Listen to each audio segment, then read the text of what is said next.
Bonjour, nous sommes le jeudi 6 août 2026. Et avant de poursuivre cette émission, permettez-moi de vous rappeler de cliquer sur le bouton « J'aime » et de vérifier votre abonnement à cette chaîne. Eh bien, aujourd'hui, je vais de nouveau me concentrer principalement sur le conflit en Ukraine. D'autres choses se passent dans d'autres régions du monde. Mais je commence à sentir que la situation en Ukraine évolue rapidement. Et, du moins en Europe, ils commencent à le comprendre, même si rien n'indique pour l'instant que quoi que ce soit fait pour tenter de s'adapter à cette situation. Or, chaque jour apporte de nouvelles informations faisant état de nouvelles avancées russes sur les fronts. Des avancées importantes se poursuivent. Par exemple, dans la région de Dobropilla, dans l'ouest du Donbass, au sud-ouest de la ligne des villes fortifiées, l'agglomération de Sloviansk-Kramatorsk.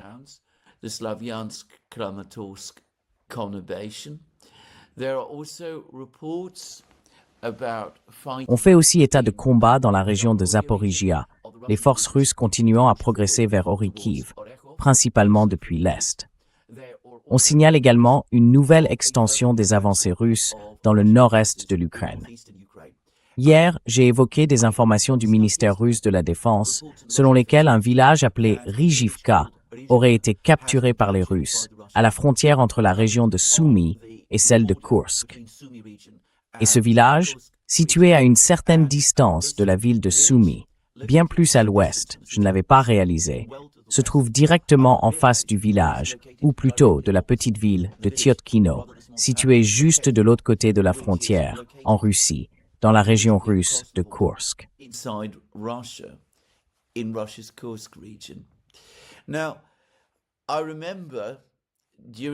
Je me souviens que pendant les combats dans la région de Kursk, après l'avancée ukrainienne via Suja, la seule ville de la région de Kursk que les Ukrainiens ont pu prendre, une fois cette avancée bloquée, et après que l'armée russe a commencé ses différentes contre-attaques autour de Suja, il y a eu une période où les Ukrainiens semblaient chercher à lancer une nouvelle offensive dans la région de Kursk, plus à l'ouest.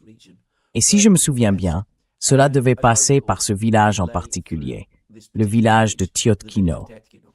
Eh bien, les Russes, en fait, ce sont désormais les Russes qui franchissent la frontière et qui prennent des villages du côté ukrainien de la frontière.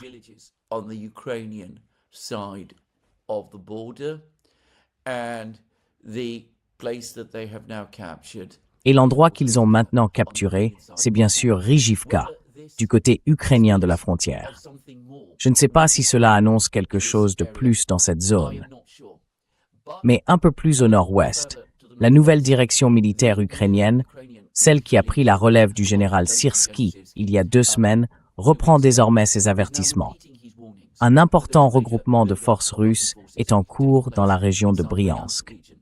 Et les éléments disponibles suggèrent que les Russes cherchent à lancer une nouvelle incursion massive sur le territoire ukrainien dans le nord-est de l'Ukraine en avançant depuis Bryansk.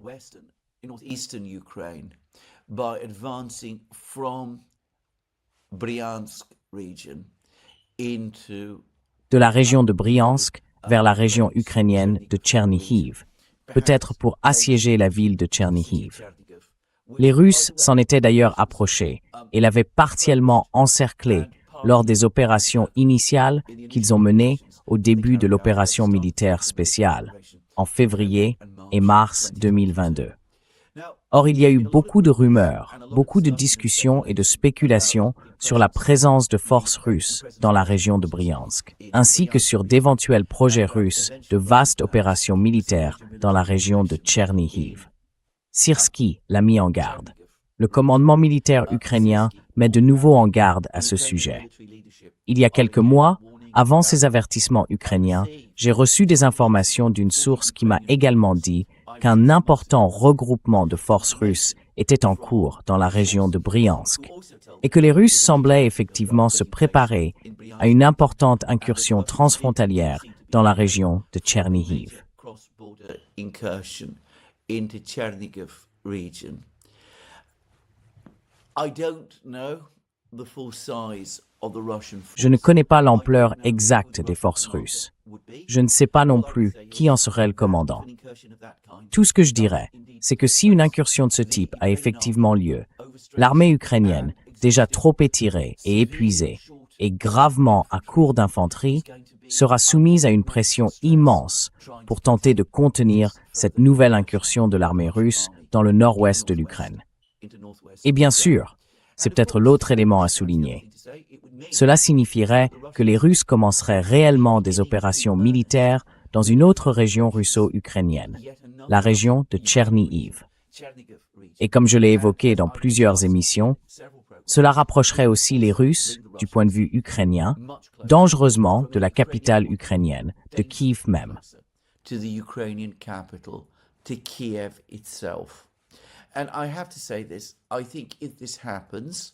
Et je dois dire ceci, je pense que si cela se produit, et vu la manière dont les Ukrainiens en parlent, cela pourrait commencer assez rapidement.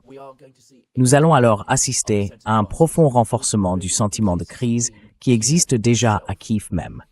Et je soupçonne que ce climat de crise commencera ensuite à s'étendre à l'Europe et peut-être même aux États-Unis. On aurait clairement l'impression que les Russes revenaient à Kiev après avoir quitté Kiev. Ou plutôt, la zone autour de Kiev, début avril 2022. Selon Poutine, ils l'ont fait parce que le président français Emmanuel Macron le leur avait demandé.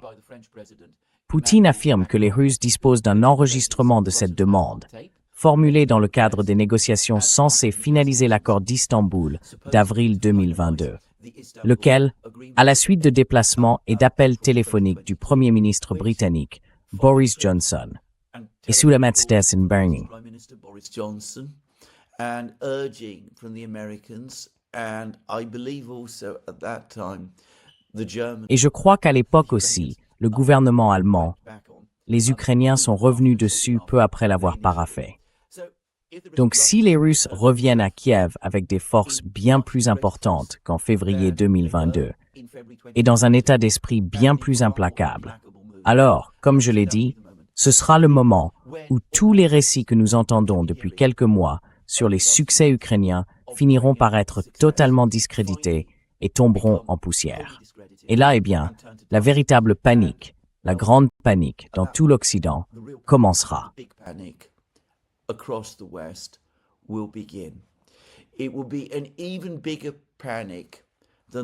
Ce sera une panique encore plus grande que celle qui ne manquera pas de survenir lorsque les Russes auront finalement nettoyé le reste du Donbass en s'emparant des villes restantes de Slaviansk, Kramatorsk, Druzhkivka et Dobropilya. Cette dernière fait actuellement l'objet de combats et devrait probablement tomber bientôt. Bref, c'est l'un des développements en cours. Aujourd'hui, les Russes ont aussi fourni de nouvelles informations sur la situation autour de Liman, la ville située à l'est de Slaviansk. Les Russes ont à différents moments déclaré ou affirmé contrôler cette ville, mais sa prise n'a jamais été officiellement confirmée par le ministère russe de la Défense.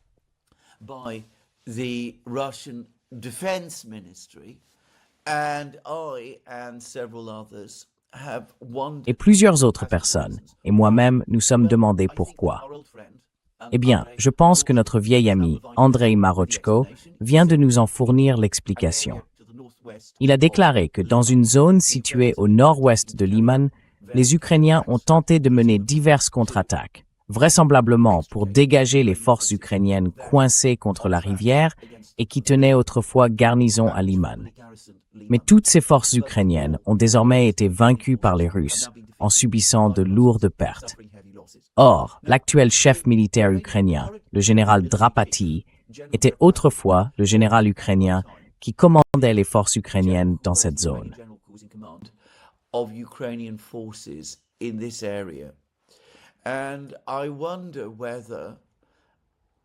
Et je me demande si, après sa nomination comme chef militaire suprême de l'Ukraine, il s'est concentré sur l'ordre de lancer ses contre-attaques dans un territoire qu'il connaît peut-être mieux que tout autre, dans l'espoir d'obtenir une forme de victoire, ou au moins une apparence de victoire, qui consoliderait sa position à la tête de l'armée ukrainienne.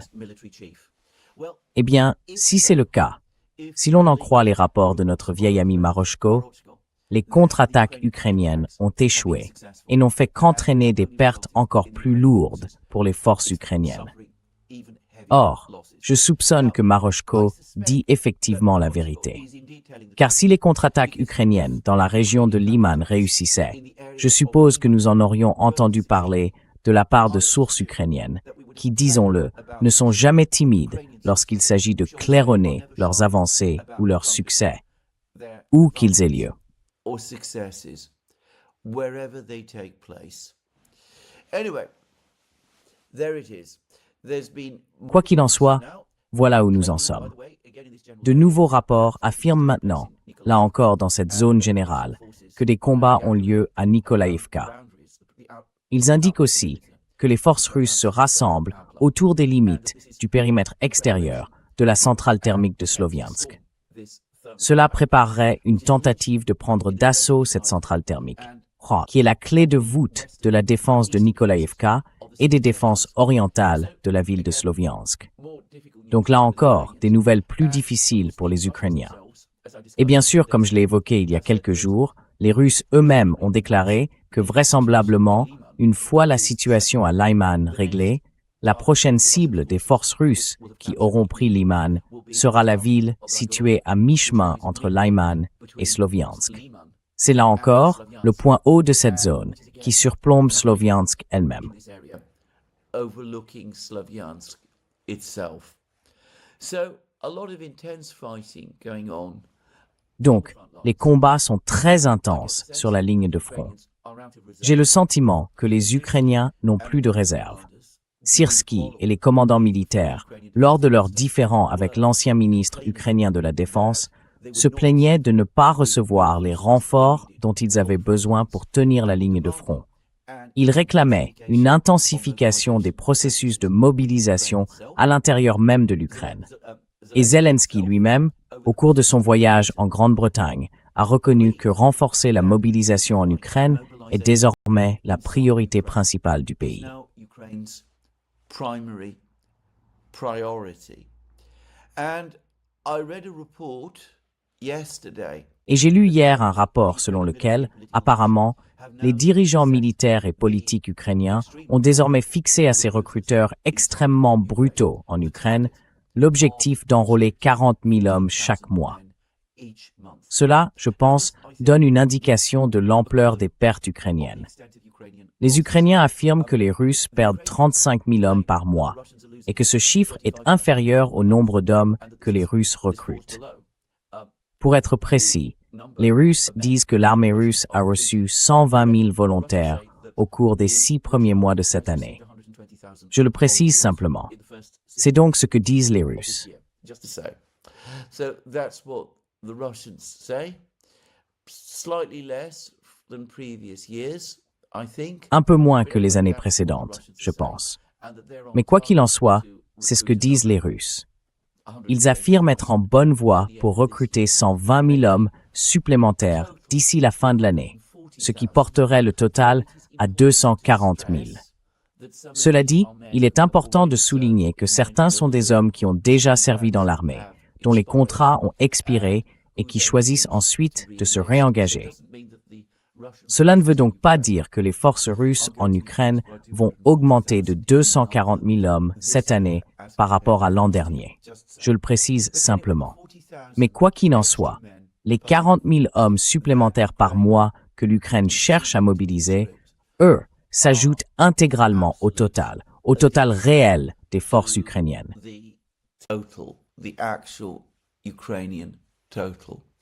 And that, I think, tells us better. Et cela nous en dit, je pense, plus que toute autre information qui me vient à l'esprit, sur la gravité qu'a désormais prise la crise des effectifs dans l'armée ukrainienne. Car sur une année entière, cela représenterait un chiffre proche d'un demi-million d'hommes. Je ne pense pas qu'il y ait la moindre perspective que l'Ukraine puisse mobiliser un nombre d'hommes qui approche cela au cours de l'année à venir. Et j'ajouterais que, dans une société où beaucoup d'hommes sont déjà partis, et où une grande partie de la population semble désormais être composée de personnes âgées ayant dépassé l'âge de la retraite, Une conscription à ce niveau porterait un nouveau coup massif à ce qui reste de l'économie ukrainienne. To what is left of Ukraine's economy. I can't imagine that Ukraine Je n'arrive pas à imaginer que l'Ukraine puisse même s'approcher de ce total sans recruter la cohorte la plus jeune, les hommes de 18 à 25 ans, qui est relativement réduite. Mais je doute que cela suffise à reconstituer entièrement les effectifs de l'armée ukrainienne. Il est donc difficile de voir comment un recrutement à cette échelle peut être mené ou poursuivi de manière crédible, sans s'en prendre aux travailleurs essentiels qui sont encore actifs dans l'économie. Pour moi, ça paraît extrêmement désespéré. Les gouvernements occidentaux, les gouvernements européens, à leur honte d'ailleurs, encouragent désormais cela.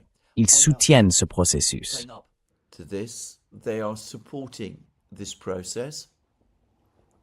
They are taking steps Ils prennent des mesures pour empêcher l'arrivée en Europe d'hommes ukrainiens qui fuient l'Ukraine pour échapper à la conscription. to escape the conscription. Cela viole d'ailleurs toutes sortes de lois sur les réfugiés, que je connaissais autrefois, il y a longtemps, mieux qu'aujourd'hui. Il me semble que c'est une violation flagrante des droits de ces personnes que de les arrêter lorsqu'elles tentent de franchir la frontière et de les renvoyer de force dans une zone de guerre où elles risquent fort d'être tuées. Je dis ça comme ça, mais il me semble que c'est ce que les gouvernements européens se préparent de plus en plus à faire aujourd'hui, le gouvernement allemand étant l'un des chefs de file sur ce point. Et cela témoigne peut-être aussi de l'aggravation de la crise. The deepening extent of the crisis. Even if Ukraine can somehow Même si l'Ukraine parvenait, d'une manière ou d'une autre, à réunir un demi-million d'hommes, je doute que cela l'aide énormément. Elle n'aurait alors qu'un demi-million de soldats mal entraînés, profondément réticents, démoralisés et très malheureux. Il pourrait peut-être servir pendant un certain temps à combler les brèches sur les lignes de défense. Mais je soupçonne que cela épuiserait réellement et définitivement les réserves de main-d'œuvre. Cela aggraverait la crise démographique de l'Ukraine. Et cela ne serait pas en mesure d'arrêter l'avancée russe, même si cela pouvait la ralentir un peu. C'est une mesure désespérée, prise par un gouvernement qui refuse de négocier et qui paraît de plus en plus désespéré. Or, j'ai dit au début de cette émission qu'on voit apparaître en Occident les premiers signes d'une prise de conscience de la gravité de la situation en Ukraine. the situation in Ukraine is becoming. And one example is another article. Un autre exemple, c'est un autre article, cette fois dans le magazine britannique The Spectator, qui est, pour le dire simplement, le principal magazine d'actualité du Royaume-Uni, publié chaque semaine. Il est clairement de centre-droit et très proche du Parti conservateur. Mais de l'avis général, c'est de très loin le meilleur magazine d'information britannique. Pour mémoire, autrefois son rédacteur en chef n'était autre que Boris Johnson, qui, si je me souviens bien, le dirigeait plutôt bien. Mais enfin, ça appartient au passé. Quoi qu'il en soit, Owen Matthews a écrit un article dans The Spectator sur la crise qui se dessine en Ukraine, reconnaissant que l'Ukraine pourrait, comme il l'a dit, perdre la guerre. Might, as he put it, lose the war. Now, Owen Matthews is something of a Owen Matthews est un peu un électron libre parmi les journalistes britanniques. C'est tout à fait un journaliste de la presse généraliste. Il soutient ardemment l'Ukraine. Il exècre et déteste profondément le président Poutine et le gouvernement russe. Il voit le conflit en Ukraine dans les termes habituels. Une guerre entre l'autocratie et une démocratie imparfaite. Par là, il parle de l'Ukraine. Mais je dirais aussi que c'est quelqu'un qui a, de plus en plus souvent, des éclairs de réalisme et de lucidité. Par exemple, à différents moments au cours de l'année écoulée, il s'est montré très critique envers le président Zelensky. Il s'est inquiété de la corruption de Zelensky, de ses tendances de plus en plus autoritaires, et il a tout à fait été disposé à les dénoncer. And he's been more than willing to call these out. He has also, at various times, Il a aussi, à différents moments, contesté certains des récits les plus optimistes sur la façon dont l'Ukraine s'en sortirait, soi-disant, dans la guerre. Cela étant dit, lui aussi, comme pratiquement tous les autres médias britanniques ces derniers mois, a adhéré au récit mensonger, et je n'hésite pas à le qualifier de mensonger, selon lequel l'Ukraine aurait, d'une manière ou d'une autre, passé un cap, repris l'initiative, que sa campagne de drones infligeait de sérieux dégâts aux Russes, et qu'elle reprenait l'initiative sur les fronts de bataille, en partie grâce à son utilisation habile des drones. Eh bien, son tout dernier article dans The Spectator montre un homme qui vient soudainement de réaliser à quel point toutes ces affirmations étaient en réalité fantaisistes. All of those claims actually were. He principally focuses. Il se concentre principalement sur la situation désastreuse de la guerre aérienne. Il continue de répéter que l'Ukraine frappe toujours la Russie avec des drones et des missiles, et que, comme les Occidentaux aiment toujours le dire, elle ramène la guerre chez les Russes. C'est très largement exagéré. Il reconnaît toutefois que la situation du carburant en Russie se stabilise bel et bien. Moi, je pense qu'elle ne fait pas que se stabiliser. Je pense qu'elle est désormais stable et qu'elle s'est aussi considérablement améliorée en Crimée. Je dis ça comme ça. Il n'est pas non plus, je crois, comme beaucoup de gens, vraiment au fait de la réalité des attaques contre les entrepôts de Wildberries. The Wildberries warehouses. I was told by someone. Quelqu'un en Russie me l'a dit. Un membre de la communauté Durand qui se trouve effectivement en Russie lors de notre live stream local d'hier. Le résultat global des attaques ukrainiennes contre les entrepôts de Wildberries, c'est que les Russes qui commandent des produits via Wildberries doivent désormais attendre en moyenne 5 jours au lieu de 2 auparavant avant de recevoir ce qu'ils ont commandé. C'est agaçant évidemment, mais ce n'est guère critique. Je ne pense donc pas que cette campagne de drones ait eu l'effet que beaucoup de gens en Occident, y compris peut-être Owen Matthews, imaginent. Including perhaps Owen Matthews. Imagine. I don't think it has shifted opinion in Russia. Je ne pense pas que cela ait fait évoluer de manière significative l'opinion en Russie, et cela n'a absolument exercé aucune pression importante sur le Kremlin lui-même. Mais Owen Matthews reconnaît l'ampleur dévastatrice des frappes russes sur l'Ukraine. Le fait que l'Ukraine n'a pratiquement aucun système de défense aérienne digne de ce nom, qu'il n'y a pas de missiles Patriot ni d'intercepteurs de missiles. Il qualifie, de façon assez étrange, le Patriot PAC-3 de missile de défense aérienne capable de changer la donne. Si c'était vraiment le cas, alors comment en est-on arrivé là, alors que l'Ukraine en a reçu des centaines? Je dis ça comme ça. Has been supplied with hundreds of them, just to say. But anyway, the point is. Mais quoi qu'il en soit, l'essentiel, c'est qu'il reconnaît la réalité. Les missiles Patriot, les PAC-3, sont désormais en très faible quantité. L'Ukraine n'a aucun moyen d'en obtenir davantage. Zelensky peut s'en plaindre autant qu'il le veut, mais l'Occident n'a plus de Patriot PAC-3 à fournir. Pendant ce temps, les Russes poursuivent leur guerre de missiles et de drones contre l'Ukraine, avec des résultats dévastateurs. Et il dit que si aucun moyen n'est trouvé pour résoudre ce problème, compte tenu de l'ampleur dévastatrice des attaques aériennes russes, cela va briser l'Ukraine et pourrait lui faire perdre la guerre. Je suis d'accord avec Owen Matthews. Les attaques venues du ciel sont effectivement massivement dévastatrices. Massively devastating. And I also agree with the many people who are Et je suis également d'accord avec les nombreuses personnes qui disent que l'Ukraine est confrontée à un hiver très sombre. Owen Matthews en parle.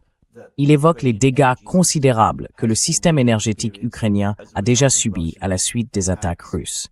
Celles-ci ont en réalité commencé dès octobre 2022 et ont laissé le système énergétique ukrainien capable de produire seulement une fraction de l'électricité qu'il pouvait générer auparavant. Au passage, sur ce sujet, j'ai lu que la situation des centrales nucléaires ukrainiennes, les 3 centrales qui fournissent désormais l'essentiel de l'électricité, devient elle aussi difficile, et ce pour diverses raisons que je ne vais pas détailler ici.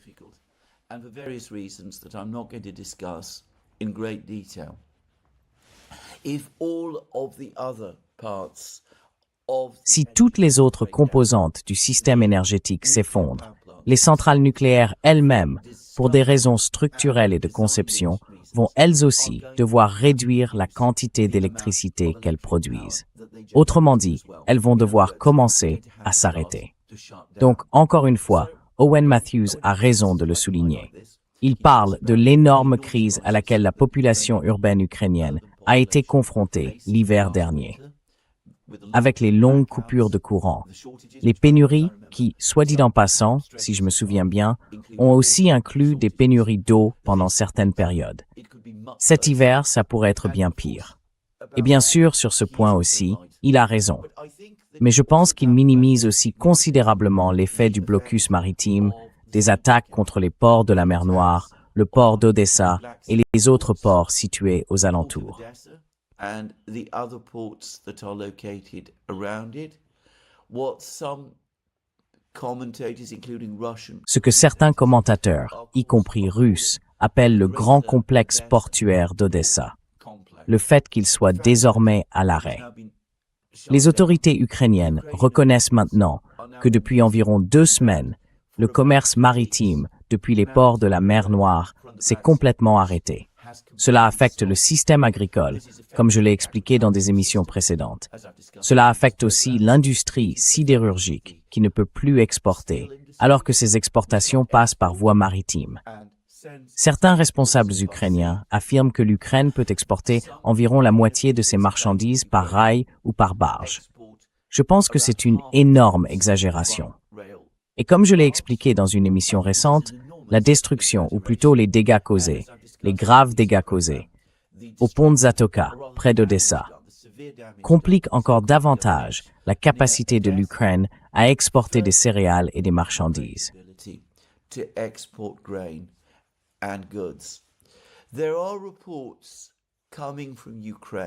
Des rapports venus d'Ukraine indiquent que le gouvernement ukrainien, de plus en plus désespéré face à la situation, contacte désormais les gouvernements occidentaux et peut-être les agences des Nations Unies. Il essaye de négocier l'ouverture d'une sorte de corridor maritime qui permettrait aux exportations ukrainiennes de continuer par voie maritime. Pourquoi les Russes accepteraient cela, bien sûr, personne ne l'explique. Je ne pense pas qu'ils l'accepteront. La pression qu'ils exercent sur l'Ukraine en bloquant ses exportations maritimes est colossale et je ne vois aucune raison pour laquelle ils voudraient relâcher cette pression aujourd'hui. Ce n'est pas comme si les gouvernements du Sud global disaient grand-chose sur cette situation.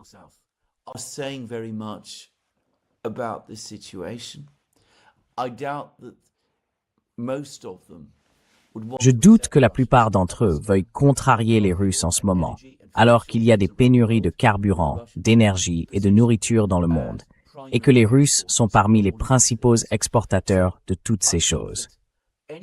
Je pense donc que toute pression exercée sur la Russie sera très loin d'être suffisante pour amener les Russes à changer leur politique, consistant à maintenir fermés les ports ukrainiens de la mer Noire. Là encore, on voit l'absurdité de la politique de l'Union européenne. L'accord initial sur les céréales, conclu en juillet 2022, prévoyait une sorte de cessez-le-feu concernant le commerce maritime en mer Noire.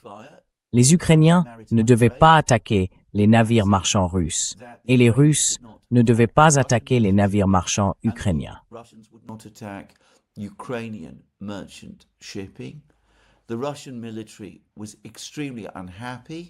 L'armée russe était extrêmement mécontente de cet accord. Mais Poutine, soumis à une forte pression internationale, a accepté.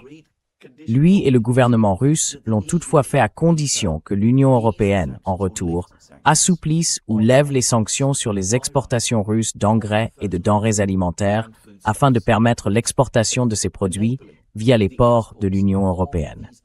Or, même si tout cela était inscrit dans l'accord sur les céréales de juillet 2022, l'Union européenne a refusé de respecter cette disposition et n'a jamais assoupli ni levé ces sanctions. Résultat, les Russes se sont retirés de l'accord sur les céréales en 2023. The result was that the Russians pulled out of the grain deal in 2023 and in Et en 2025, l'administration de Donald Trump a cherché à relancer l'accord sur les céréales. again Les Russes ont de nouveau insisté sur le fait que, si cet accord devait être relancé, l'Union européenne devait tenir sa promesse de revenir sur les sanctions visant les exportations russes de denrées alimentaires et d'engrais. Cela incluait d'ailleurs la reconnexion de certaines banques russes au système de paiement interbancaire SWIFT, afin de faciliter ces exportations. L'Union européenne a de nouveau refusé. Les tentatives de l'administration Trump pour relancer l'accord sur les céréales l'année dernière se sont donc révélées infructueuses. Eh bien, si l'accord sur les céréales était en vigueur, si l'Union européenne avait respecté sa part de l'accord en juillet 2022, ou si elle avait accepté d'y revenir l'année dernière et de respecter ses engagements initiaux, ce qui rend la situation encore pire, alors le blocus des ports de la mer Noire, des ports ukrainiens de la mer Noire, que nous voyons aujourd'hui imposé par les Russes, ce blocus n'aurait pas lieu. that blockade would not be happening. But of course, that didn't happen. And I Mais cannot évidemment, cela ne s'est pas produit. Et je n'arrive pas à imaginer qu'après cette longue histoire de mauvaise foi, qui dure maintenant depuis 4 ans, les Russes vont céder de quelque manière que ce soit. Ils sont furieux contre l'administration Trump parce qu'elle n'a pas mis en œuvre l'accord d'Anchorage. Ils sont furieux du rôle que l'Union européenne joue en soutenant l'Ukraine et sa guerre des drones. Alors pourquoi les Russes assoupliraient-ils aujourd'hui leur blocus maritime de l'Ukraine?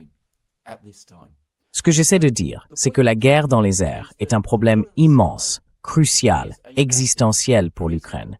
Et comme le dit à juste titre Owen Matthews, l'Ukraine n'a aucune réponse viable à ce problème. Ukraine has no viable answer. But the pressure, Mais la pression économique, et d'ailleurs aussi la pression militaire, liée au fait que l'Ukraine ne reçoit presque certainement plus d'équipements militaires occidentaux par voie maritime comme elle le faisait auparavant. Toute cette pression résultant du blocus maritime russe est, je pense, encore plus forte que celle que les Russes imposent à l'Ukraine par la guerre dans le ciel. Et sur ce point, là encore, il n'y a pas de solution évidente à ce problème. Chaque jour, les Russes prennent de nouvelles mesures pour renforcer le blocus des ports ukrainiens. Chaque jour, il y a davantage de frappes de drones et de missiles contre les installations portuaires ukrainiennes. Chaque jour, les Russes attaquent davantage de navires dans les ports ukrainiens ou de navires qui se dirigent vers ces ports ou qui tentent de les quitter. Ukrainian ports or trying to leave Ukrainian ports. This again happened last night. Cela s'est encore produit la nuit dernière. L'attitude russe sur cette question me semble implacable et je n'imagine pas que les Russes soient disposés à l'assouplir. Et comme je l'ai dit, aussi mauvaise que soit la situation dans le ciel, aussi mauvaise que soit la situation sur les lignes de front, la pire chose qui soit arrivée à l'Ukraine au cours de cette année, c'est le blocus maritime que les Russes lui imposent désormais. Owen Matthews, comme je l'ai dit, reconnaît que la situation de l'Ukraine est sombre et que les Ukrainiens courent désormais un sérieux risque de perdre la guerre. Et il se peut que cette accumulation d'événements explique quelque chose d'assez mystérieux qui s'est produit le mois dernier à Vienne. That took place last month in Vienna. Because a group of diplomats Parce qu'un groupe de diplomates réunissant des Britanniques et des Français, il s'agissait d'anciens diplomates. D'après ce que je peux en dire, le chef de ce groupe était un ancien diplomate britannique, Tim Barrow, qui a été à un moment ambassadeur du Royaume-Uni en Russie. Et je dois préciser qu'il était assez bien considéré par ses hôtes russes. Je crois aussi, au passage, qu'il a travaillé avec mon ami Ian Proud lorsque Ian Proud travaillait à l'ambassade britannique à Moscou. Je n'en ai pas encore discuté avec Ian, mais j'ai l'intention de le faire dès que possible. Quoi qu'il en soit, ce petit groupe d'anciens diplomates occidentaux, qui comptait aussi des Français, dont un diplomate français de premier plan, aurait rencontré une personnalité importante du Kremlin. Quelqu'un qui, nous dit-on, est lui aussi à la retraite et a exercé au Kremlin. Mais on ne nous dit pas de qui il s'agissait. We are not told who this person was. And we're not being told very much about this meeting altogether. Et dans l'ensemble, on ne nous dit pas grand-chose sur cette réunion. Les gouvernements britanniques et français ont tous deux, en quelque sorte, reconnu qu'ils étaient au courant de cette rencontre, qui semble s'être tenue de manière très informelle. Le gouvernement allemand a déclaré qu'il n'en avait absolument pas connaissance et manifestement qu'il ne l'approuve pas. Donc, une réunion a bien eu lieu et des sujets liés à la recherche d'une issue à cette guerre en Ukraine ont été abordés. Mais il ne semble pas y avoir eu de résultats concrets, d'issues précises, ni d'accord entre les différentes personnes qui se sont réunies à Vienne et qui ont tenu cette rencontre. Or, c'est la deuxième réunion de ce genre dont nous entendons parler ces dernières semaines.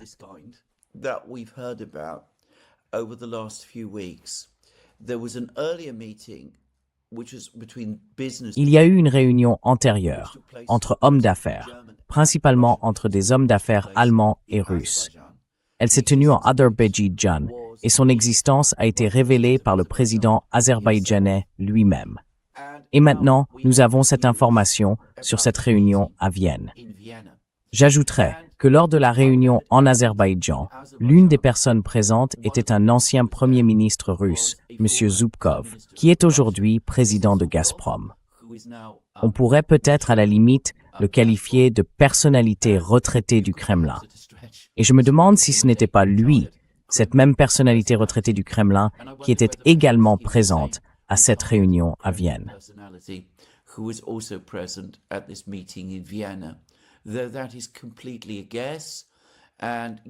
Mais ce n'est qu'une pure supposition. Et étant donné que les autres, les Occidentaux, étaient tous des diplomates, il est peut-être plus probable qu'il s'agisse d'un diplomate, d'un ancien diplomate, de quelqu'un ayant exercé des fonctions diplomatiques. Quelqu'un comme, par exemple, l'ancien ministre russe des Affaires étrangères, Igor Ivanov. Même s'il serait en très mauvais termes avec l'actuel ministre russe des Affaires étrangères, Sergei Lavrov. Dans ce cas, la présence d'Ivanov paraît peu probable. Quoi qu'il en soit, quel que soit l'interlocuteur, cette réunion a bien eu lieu. Et c'était le mois dernier. Mais dès le mois dernier, il devenait déjà clair que les choses commençaient à mal tourner en Ukraine. Et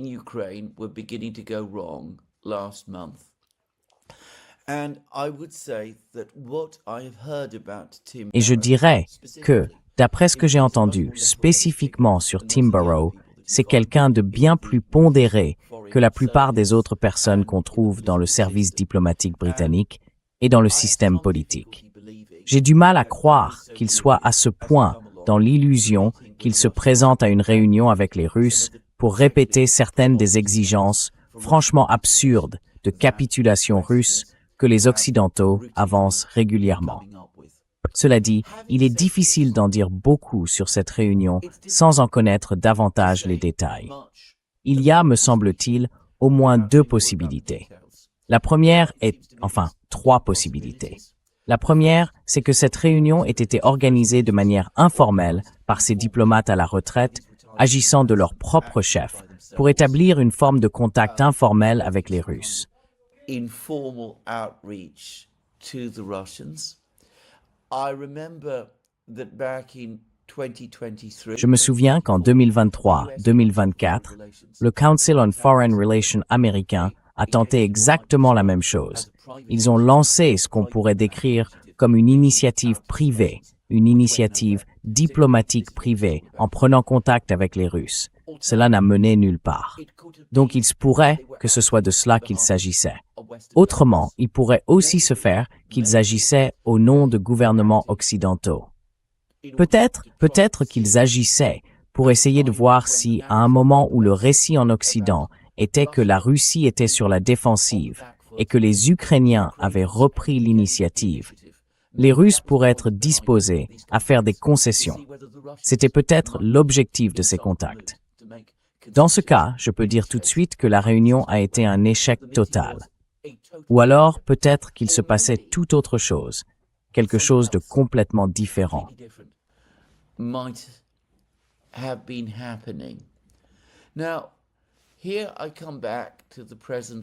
Maintenant, j'en reviens à la présence de Tim Barrow. Comme je l'ai dit, je crois comprendre qu'il était ambassadeur britannique. Enfin, je ne dirais pas qu'il était apprécié à Moscou. Ce serait une énorme exagération. Mais les Russes le voyaient comme quelqu'un qui n'était pas aussi implacablement hostile que pratiquement tous les autres responsables britanniques auxquels ils avaient eu affaire. Peut-être, juste peut-être, que ce qui s'est passé, c'est que le nouveau Premier ministre britannique, Andy Burnham, récemment entré en fonction, il est devenu chef du Parti travailliste en juillet 2026, en juillet dernier donc, autrement dit, le mois dernier, puis Premier ministre le 20 juillet dernier, donne l'impression d'être nettement moins enthousiaste à l'égard de la guerre que certaines autres personnes en Grande-Bretagne. Et peut-être que son nouveau ministre des Affaires étrangères, Ed Miliband, donne lui aussi l'impression d'être moins obsédé par le projet Ukraine que certains autres.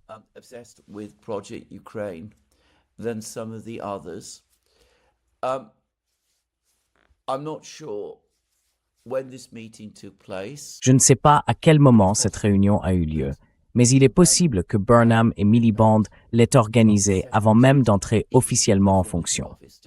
Je le rappelle, il ne s'agissait que de démarches informelles. Peut-être se sont-ils tournés vers un diplomate britannique qu'ils pensaient un peu plus acceptable aux yeux des Russes, et ont-ils envoyé Tim Barrow et les autres à Vienne pour voir ce que les Russes pouvaient exactement avoir en tête. Tout cela, je l'admets, reste très spéculatif, et je ne vais pas trop m'avancer. Je ne m'attends certainement pas à ce que le représentant du Kremlin, quel qu'il ait été, ait fait preuve de la moindre ouverture ou de la moindre volonté de compromis sur des sujets précis. Mais cela pouvait au moins permettre d'amorcer une forme de dialogue et de diplomatie.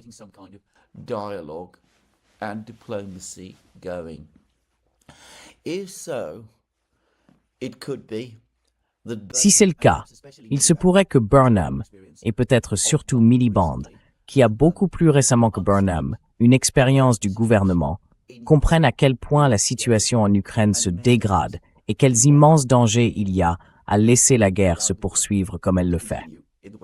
Quoi qu'il en soit, encore une fois, il n'est pas judicieux de trop spéculer. Et c'est tout ce que je dirais pour l'instant sur cet incident assez étrange et mal expliqué.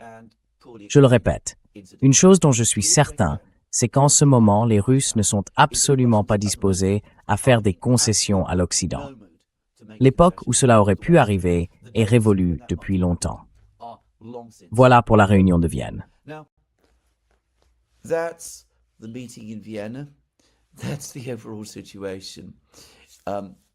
Voilà donc la situation générale sur la ligne de front. Un autre développement s'est produit ces derniers jours, et il pourrait aggraver considérablement la position de l'Ukraine. J'ai émis l'hypothèse, dans ces émissions, que les Ukrainiens avaient probablement produit en masse, les Européens et les Ukrainiens avaient probablement produit en masse, un grand nombre de drones avant le début de l'offensive ukrainienne par drone.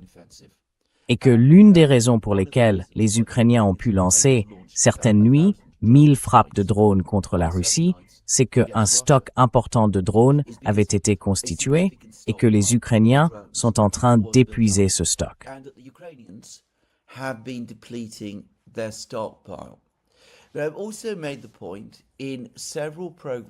Ils ont aussi souligné dans plusieurs émissions qu'il s'avère, et cela m'a encore été confirmé par une source privée, que les drones, les soi-disant drones ukrainiens, sont fabriqués à partir de composants chinois.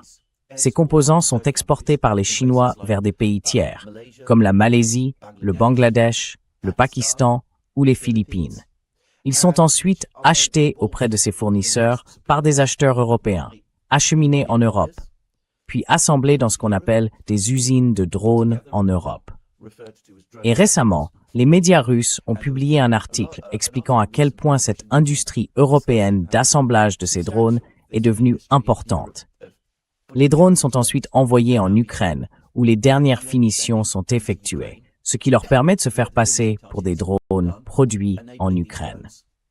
To masquerade as Ukrainian-produced drones. And I've said that without the Chinese, Et j'ai dit que, sans l'apport chinois, toute cette chaîne d'approvisionnement et de production s'effondre pratiquement. D'après une source très fiable, les Russes se plaignent de cela à chacune de leurs réunions avec les Chinois. Les Chinois ont avancé diverses excuses pour ne pas agir contre ce trafic de composants de drones, utilisé par l'Ukraine pour mener la guerre contre la Russie. Mais j'ai aussi dit que la Chine peut tout à fait imposer des contrôles sur les exportations de composants de drones, comme elle l'a fait pour les terres rares. Et si les Chinois commencent à le faire, cela étouffera tout ce commerce et plongera toute l'offensive ukrainienne par drone dans une crise. Soyons clairs, l'Occident peut se procurer et fabriquer ses propres composants de drones. and fabricate its own drone components. The Ukrainian drones, let's call them Ukrainian, are most Les drones ukrainiens, appelons-les ukrainiens, sont en grande partie fabriqués en bois, par exemple. Donc c'est pas difficile de réunir toutes les pièces, de trouver tous les composants en Europe, puis de les assembler à partir de composants fabriqués en Europe ou en Occident pour produire des drones de cette façon. Mais le coût est multiplié, comme cela s'est produit pour les obus, comme pour tout équipement. Et produire des drones ne générera jamais de gros profits. Mais c'est probablement économiquement viable pour les fabricants occidentaux, ou disons pour ceux qui assemblent les drones. Si les drones sont fabriqués avec des composants chinois bon marché et faciles à assembler. En revanche, cela devient soudainement beaucoup plus coûteux, et les marges bénéficiaires baissent probablement si l'on doit utiliser à la place des composants européens ou américains bien plus chers. European or American components have to be used instead. Of course, you can always spend more. Bien sûr, on peut toujours dépenser davantage pour produire ces drones. Mais la règle des reins des marchés publics de défense occidentaux, c'est que lorsqu'on fait ça, lorsqu'on commence à jeter de l'argent sur un problème, on obtient une inflation rapide des coûts. On l'a vu avec la production d'obus, et je ne vois aucune raison de penser qu'il en irait autrement pour la production de drones. Quoi qu'il en soit, lorsque j'ai évoqué cela et dit que je pensais qu'à un moment donné, les Chinois allaient imposer des restrictions à l'exportation de composants chinois pour drones, plusieurs personnes m'ont écrit pour me dire que, pour toutes sortes de raisons, ce n'était pas faisable, que ce serait un processus bien trop complexe à faire respecter, que les Chinois ne seraient pas capables de le faire. Sauf que les Chinois l'ont maintenant fait. Ils ne l'ont pas encore fait à l'égard des acheteurs européens, mais ils l'ont fait à l'égard des acheteurs américains.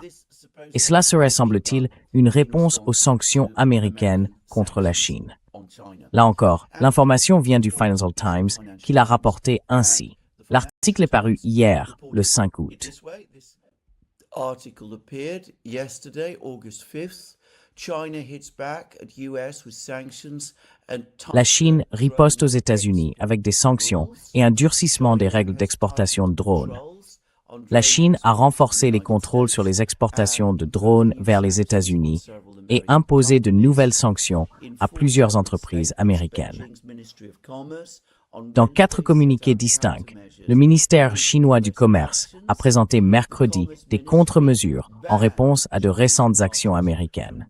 Le ministère du Commerce a interdit aux parties chinoises de faire affaire avec l'entreprise américaine de biotechnologie Applied DNA Services et 5 autres entités américaines. Il a également annoncé un renforcement des contrôles sur les exportations vers les États-Unis de drones, de leurs composants essentiels et de technologies associées, figurant sur une liste de contrôle des biens à double usage. Les exportations seront examinées au cas par cas. On a case-by-case basis. Dual-use control list means La liste de contrôle des biens à double usage concerne des composants que les États-Unis peuvent assembler pour fabriquer des drones susceptibles d'être utilisés à la guerre. C'est ce qu'écrit le Financial Times et c'était l'annonce d'hier. Je le répète, cela vise les États-Unis, pas les utilisateurs finaux européens. Mais, bien sûr, lorsque les Chinois commencent à imposer un système de licence de ce type sur les composants de drones, ils peuvent toujours élargir la liste des utilisateurs finaux au-delà des Américains pour y inclure les Européens. Et je pense que ce n'est qu'une question de temps, probablement assez court, avant qu'ils ne le fassent. Et lorsque cela arrivera, ce sera aussi une crise pour l'offensive ukrainienne par drone. Ukraine's drone offensive as well. In fact, I am going to guess En fait, je vais avancer l'hypothèse que toute la gamme des drones ukrainiens, les drones FPV, les drones à moyenne portée, les drones à longue distance, utilisés pour frapper des cibles à l'intérieur de la Russie, va commencer à être progressivement étouffée. Et même si, bien sûr, ils ne disparaîtront jamais complètement, il deviendra de plus en plus difficile pour les Ukrainiens de soutenir cette offensive contre les Russes de manière significative. Encore une fois, cet article est paru dans le Financial Times. Il n'a pas reçu l'attention qu'il mérite. Quelques personnes, mais personne, à ma connaissance, jusqu'à présent, ne l'ont relié à la guerre en Ukraine. Mais je ne doute absolument pas que ce lien existe.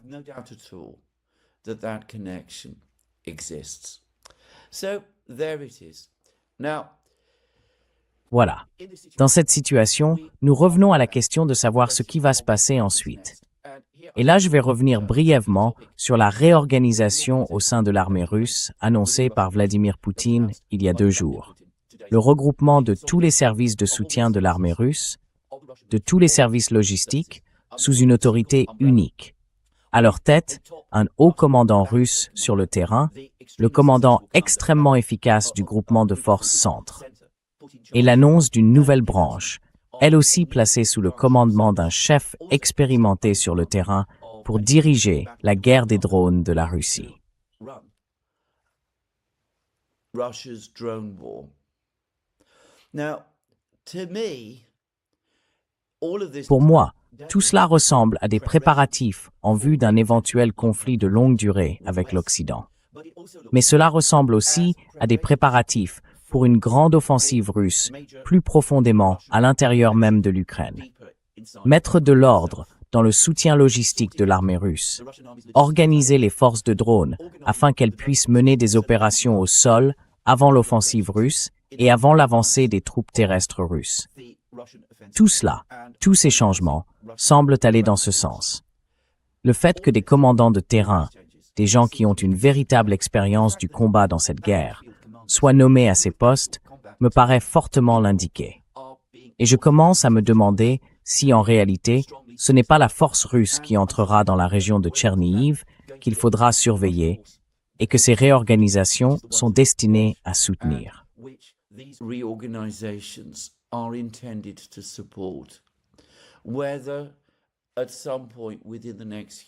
La question est de savoir si, à un moment donné, dans les prochains mois, l'objectif deviendra la prise de Kiev elle-même. Ce serait une opération militaire majeure et très complexe.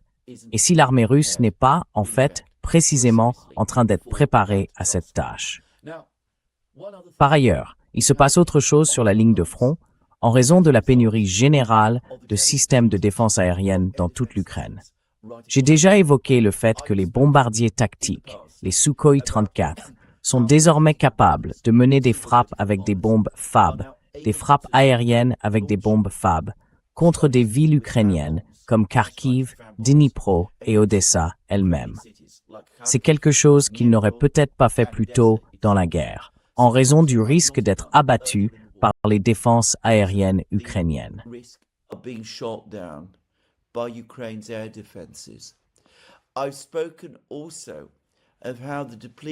J'ai aussi évoqué la manière dont l'épuisement des défenses aériennes à Kiev pourrait permettre aux bombardiers tactiques russes de commencer à mener des frappes aériennes contre des cibles à Kiev même, et bien sûr aussi contre d'autres grands centres logistiques. comme par exemple, si l'on y revient, les ponts sur le Dniepr. Je dis ça comme ça. J'ai lu 2 rapports au cours des dernières 24 heures. L'un d'eux parlait d'une frappe aérienne russe menée par 2 Sukhoi 34.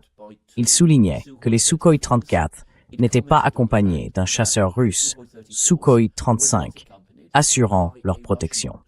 C'est un signe que les Russes ne pensent plus avoir besoin de chasseurs pour protéger leurs bombardiers tactiques, notamment contre les missiles Patriot.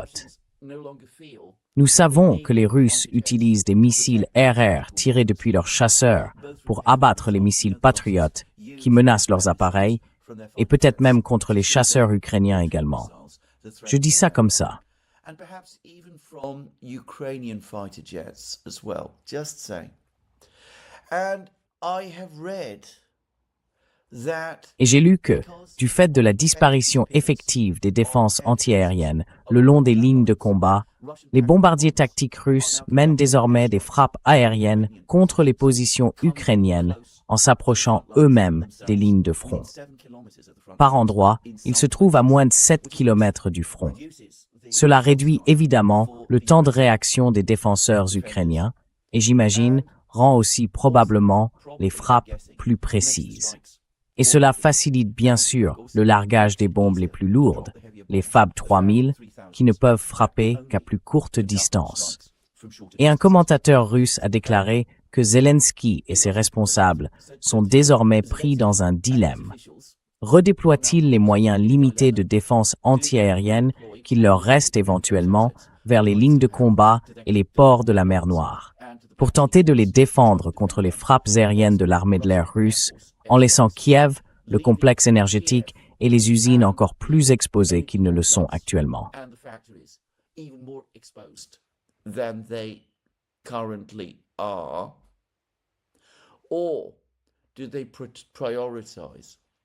Ou bien, donne-t-il la priorité à la défense de Kiev, du complexe énergétique et des usines, dans la mesure où c'est encore possible, en sacrifiant les hommes sur les lignes de combat et les ports au sort qui les attend manifestement désormais?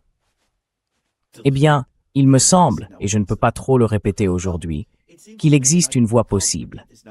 C'est de chercher la paix avec les Russes, d'accepter que cela doive se faire aux conditions russes, et de voir si l'on peut persuader les Russes d'accepter de s'en tenir aux exigences du 14 juin 2024 à Istanbul Plus que Poutine a rendu public il y a 2 ans auprès du ministère russe des Affaires étrangères.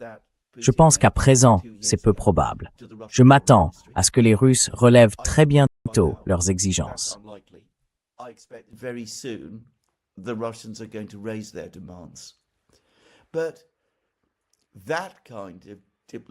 Mais ce type d'initiative diplomatique reposerait au moins sur une certaine réalité et pourrait peut-être porter quelques fruits. Les Russes ont très clairement fait savoir qu'ils veulent voir Zelensky partir et qu'ils ne considèrent pas son gouvernement comme légitime ni acceptable. Mais dans ce cas, est-ce que cela vaut la peine pour l'Occident de risquer une défaite militaire catastrophique afin de maintenir Zelensky à la présidence de l'Ukraine? Eh bien, je ne le pense pas.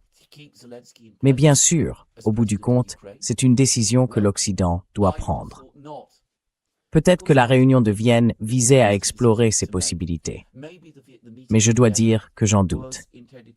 Le général Zaloujny, l'ambassadeur ukrainien en Grande-Bretagne, qui a tenu des propos méprisants à l'égard de l'OTAN, semblant laisser entendre que l'adhésion à l'OTAN n'avait plus vraiment de sens pour l'Ukraine, a maintenant fait marche arrière.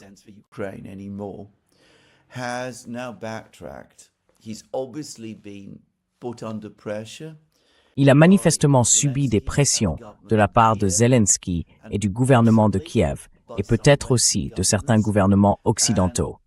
Il a réaffirmé qu'il soutenait l'adhésion de l'Ukraine à l'OTAN et que cela restait la politique de l'Ukraine.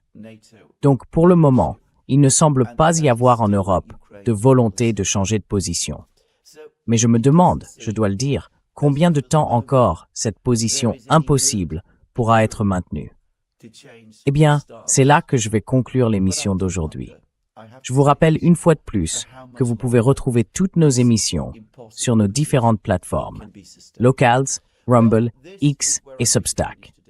Vous pouvez soutenir notre travail via Patreon et Subscribestar, ainsi qu'en passant par notre boutique. Les liens sont sous cette vidéo. Enfin, si cette vidéo vous a plu, pensez à cliquer sur le bouton j'aime et à vérifier votre abonnement à cette chaîne. C'est tout pour aujourd'hui. À très bientôt. Passez une excellente journée. That's me for today.